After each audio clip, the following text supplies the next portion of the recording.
Welcome to First History, the channel where we explore the lives, legacies, triumphs, and tragedies of some of history's most fascinating figures. Today, we'll be looking at the story of Pablo Escobar, a man remembered by some as a hero who helped the poor, and by others as one of the most dangerous criminals the world has ever known. Before we begin, make sure to like this video and subscribe to First History for more incredible historical stories and documentaries. Now let's dive into the rise and fall of Pablo Escobar. In the 1980s, one man became so powerful that he could challenge an entire government.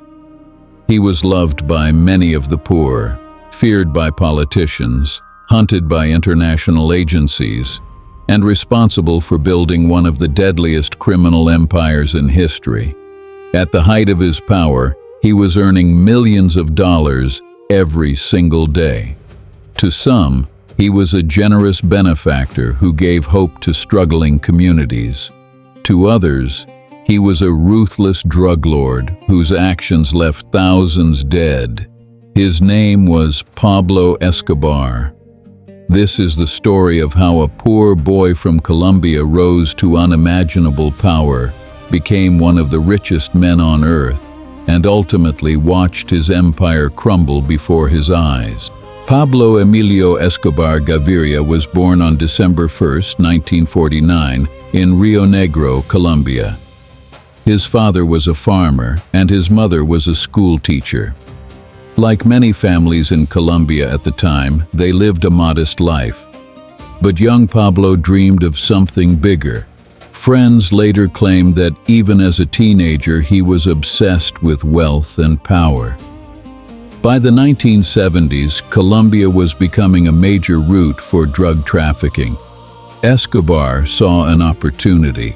Starting with small-scale smuggling operations, he quickly learned how to navigate the criminal underworld. What began as minor illegal activities soon evolved into something far more dangerous.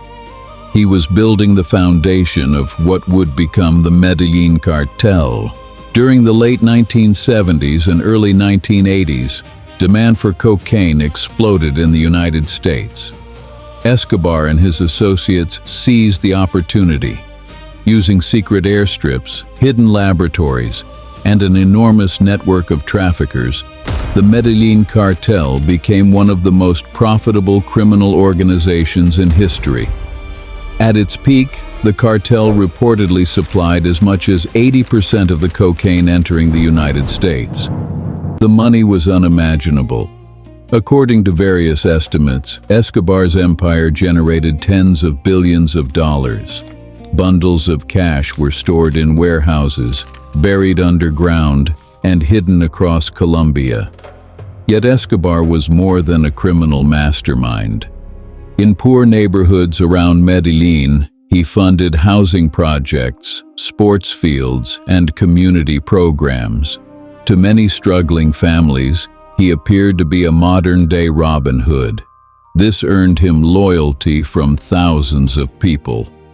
But behind the generosity was a darker reality. His empire was built on violence. Anyone who stood in his way faced a simple choice: accept a bribe or face deadly consequences. As Escobar's power grew, so did the bloodshed. Judges, journalists, police officers, and politicians became targets. Bombings and assassinations shocked Colombia. Entire cities lived in fear. One of the most infamous examples occurred in 1989 when a bomb destroyed Avianca Flight 203, killing dozens of innocent people. The attack was allegedly intended to eliminate a political target. Instead, it became a symbol of the cartel's brutality. At the same time, Escobar sought legitimacy. In 1982, he was elected as an alternate member of Colombia's Congress. For a moment, it seemed that one of the world's most powerful criminals was entering politics. But investigations exposed his criminal connections. His political career quickly collapsed. The man who once sought acceptance from society now found himself at war with the Colombian state. By the early 1990s, pressure on Escobar was increasing. The Colombian government, supported by the United States, launched an aggressive campaign to dismantle his empire. Facing extradition to the United States, Escobar negotiated an extraordinary deal. In 1991, he surrendered, but under conditions that allowed him to build and live in his own prison. The facility became known as La Catedral. It featured comforts rarely associated with imprisonment. But when authorities discovered that criminal activities continued from inside the prison, plans were made to transfer him. Before that could happen, Escobar escaped. A massive manhunt followed. Thousands of security personnel searched for the world's most wanted fugitive. His allies abandoned him. His empire weakened. The walls were closing in. On December 2nd, 1993, one day after his 44th birthday, Colombian security forces tracked Escobar to a neighborhood in Medellín. A firefight erupted across rooftops. Moments later, Pablo Escobar was dead. With his death, the Medellín Cartel collapsed. The reign of the world's most infamous drug lord had come to an end, but the scars left behind remained. Thousands had lost their lives.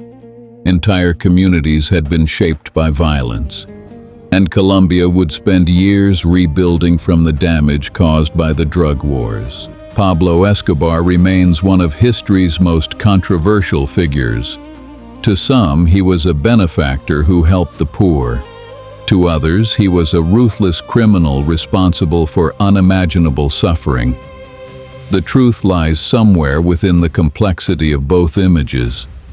His story is not simply about wealth, crime, or power. It is a reminder of how ambition without limits can transform a man into a legend and ultimately lead to his downfall. Thanks for watching First History. If you enjoyed this documentary, don't forget to like, subscribe, and join us for more stories from history's most fascinating figures.